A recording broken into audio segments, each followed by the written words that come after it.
N'ụbọchị taa, ihe anyị ga-amụ bụ ọnụọgụgụ Igbo site na 31 wee ruo na 50. Ya bụ 31 to 50. Let's begin. Ka anyị bido.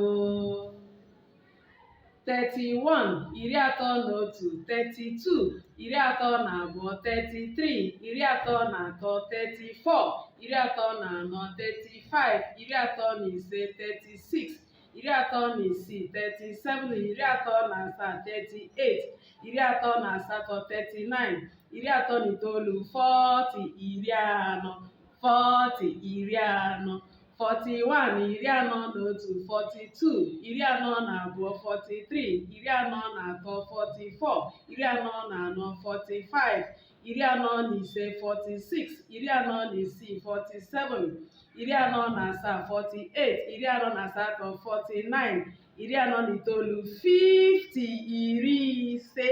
50 50. Ama m na unu amụtala otu esi agụ ọnụọgụgụ Igbo site na 31 wee ruo na 50. Ndewonu.